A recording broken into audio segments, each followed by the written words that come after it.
नमस्कार, लोक गाथा में आपका स्वागत है। आज इतने दिनों के विश्राम के पश्चात मैं आपके समक्ष पुनः उपस्थित हूँ।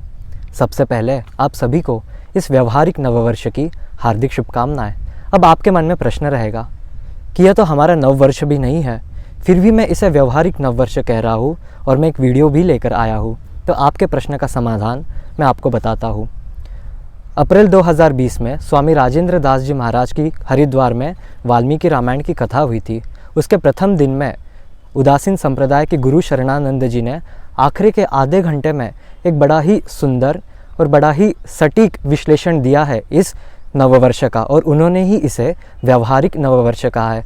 मैं आप सबसे अनुरोध करता हूँ कि आप सभी वह वीडियो अवश्य सुने। उस वीडियो की लिंक मैं अपने नीचे कमेंट बॉक्स में डाल रहा हूँ। उस वीडियो के अंतिम जो आधा घंटा है उसे आप अवश्य श्रवण करें। तब अधिक देर न लगाते हुए तो चलिए अब हम इस व्यवहारिक नववर्ष के दिन आप जैसे और मेरे जैसे साधारण साधक क्या कर सकते हैं और क्या करना चाहिए इस पूर्ण नववर्ष में, उसके ऊपर हम कुछ चर्चा करेंगे। तो चलिए वीडियो शुरू करते हैं।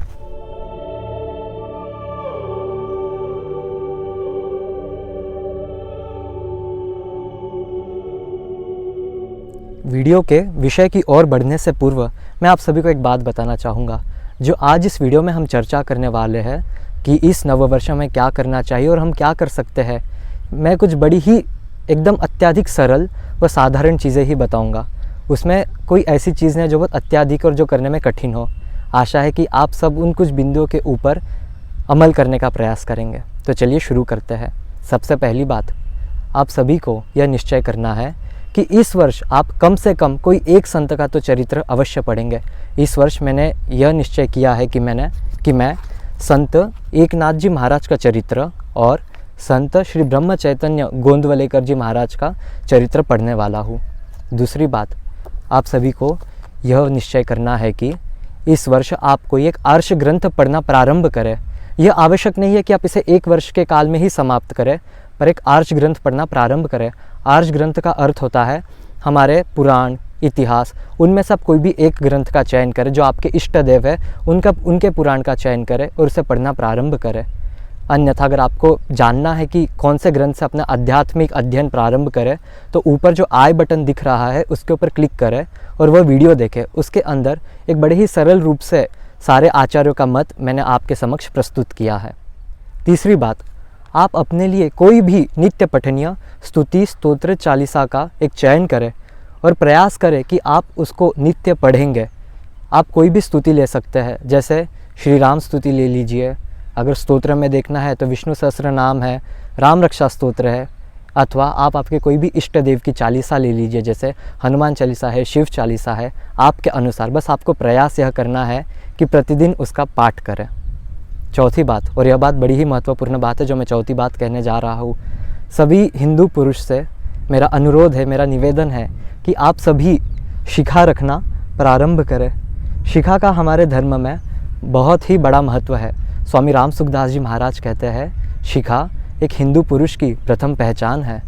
अगर आप मेरे अनुभव की माने, अगर आप रखना प्रारंभ करेंगे तो आपके मित्रगण आपसे पूछेंगे कि ये क्यों रख रहे हो। अगर आप उन्हें बताओगे कि हमारी प्रथम पहचान है तो वे भी रखना प्रारंभ करेंगे। 10 में से कोई 2 तो रखना प्रारंभ करेंगे ही। तो सभी युवाओं से और सभी से मेरा अनुरोध है कि शिखा रखना प्रारंभ करें। स्वामी राम सुखदास जी महाराज की इसके ऊपर पुस्तक भी है, शिखा चोटी धारण करने की आवश्यकता। अगर समय मिले तो मैं इसके ऊपर भी एक वीडियो बनाने का प्रयास करूंगा। आश्वासन तो नहीं दे रहा हूँ। अगर वीडियो में नहीं बना पाया तो कृपया आप गीता प्रेस में जाके यह पुस्तक खरीदें और इस पुस्तक का अध्ययन करें, या फिर अपने मित्र को भेंट दें ताकि वे भी शिखा रखना प्रारंभ करें। बहुत ही बड़ा महत्व होता है शिखा का। पांचवी बात, कोई भी आचार्य की जो कि परंपरागत आचार्य है उनकी कथा श्रवण करें। कोई भी एक कथा ले लीजिए। आप वाल्मीकि रामायण कथा ले सकते हैं, आप श्रीमद् भागवत की कथा ले सकते हैं, आप शिव पुराण की कथा ले सकते हैं। आज के समय में हम YouTube के माध्यम से आचार्यों को सुन पाते हैं और कई सारे आचार्य हैं, जैसे पुंडरीक गोस्वामी जी है, आचार्य गोविंद देवगिरी जी है, राघवाचार्य जी है, राजेंद्र दास जी है। अगर आप तमिल से हो, अगर आपको तमिल आती है तो आचार्य वेल्लुकुड्डी कृष्णन जी है। अगर आपको गुजराती आती है तो संत श्री डोंगरे जी महाराज की कथा है, श्याम भाई ठक्कर जी की कथा है। अगर आपको मराठी आती है तो कई सारे हरिभक्त पारायण गण हैं हमारे यहाँ पे, कई सारे वारकरी संप्रदाय से हैं जिनके हम पारायण का श्रवण कर सकते हैं। अगर आप कहोगे कि समय नहीं है कथा सुनने के लिए, तो आपको बताना चाहूँगा साधारण रूप से कोई भी एक कथा 7 दिन तक चलती है। उन 7 दिन में 3 घंटे चलती है। अगर हम उसके मल्टीप्लाई करें, गुणाकार करें, सो 7 3 ज़ा 21, आप पूर्ण 365 दिन में 21 घंटे तो निकाल ही सकते हो। अगर दिन का आधा घंटा भी सुनोगे तो 1.5 महीने में आपकी एक कथा समाप्त होगी। अत्याधिक कुछ नहीं कह रहा हूँ, केवल एक ही कथा सुनने को कह रहा हूँ। कथा सुनने से और संत का चरित्र पढ़ने से डोंगरे जी महाराज कहते हैं कि मन निर्मल होता है, मन भगवान के प्रति और अग्रसर होता है, भगवत भक्ति भी बढ़ती है। आशा है कि आप यह करेंगे। छठी बात, एकादशी व्रत रखना प्रारंभ करें। अगर आपसे सारी एकादशी नहीं हो पाती है अभी, तो जो मुख्य एकादशी होती है, जैसे वैकुंठ एकादशी, देवशयनी एकादशी, देवउठनी एकादशी, उन एकादशी का व्रत रखना प्रारंभ करें। महापेरी आबा जी कहते हैं कि एकादशी का व्रत सारे व्रतों में सबसे महत्वपूर्ण व्रत है। जो मनुष्य एकादशी का व्रत रखता है, अगर वो कोई दूसरे व्रत ना भी रखे तो भी चलेगा। तो आप समझ रहे होंगे कि एकादशी व्रत का हमारे धर्म में कितना बड़ा महात्म्य है। प्रयास कीजिए कि आप सारे रख पाए, नहीं रख पाए तो जो मुख्य 3-4 एकादशियाँ होती है उसे रखने का प्रयास कीजिए। 7वीं बात, प्रतिदिन मंदिर जाने का प्रयास कीजिए। अगर आपसे ना हो पाए तो सप्ताह में 3-4 दिन तो भी मंदिर चले जाए, पर अगर आप प्रतिदिन जाते हो तो बहुत ही बढ़िया बात है। अन्य को भी प्रोत्साहित करें कि वे प्रतिदिन मंदिर आए। और 8वीं और अंतिम बात, जो कि बहुत ही महत्वपूर्ण बात है, स्वामी राम सुखदास जी महाराज का महामंत्र है, थोड़ी थोड़ी देर में कहते रहे, हे नाथ, हे मेरे नाथ, मैं आपको भूलूं नहीं। जब आप निद्रा सोकर उठते हो तब कहो, हे नाथ, हे मेरे नाथ, मैं आपको भूलूं नहीं।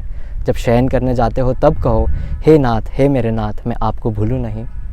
मैंने आपके समक्ष 8 बिंदु रखे हैं। आशा है आप उन 8 बिंदुओं में कोई 2-3 बिंदुओं का भी चयन करें और निश्चय करें कि इस वर्ष आप वे करने वाले हैं। लगा तो आप नीचे कमेंट कीजिए कि आपने क्या निश्चय किया है।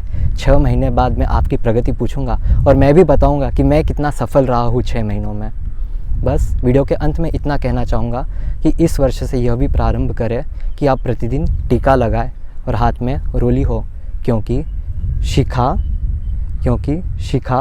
टीका और रोली एक हिंदू की पहचान होती है। अगर आपको यह वीडियो अच्छा लगा हो तो अपने सभी भगवत प्रेमी मित्रजन व परिवारजनों के साथ अवश्य शेयर कीजिएगा।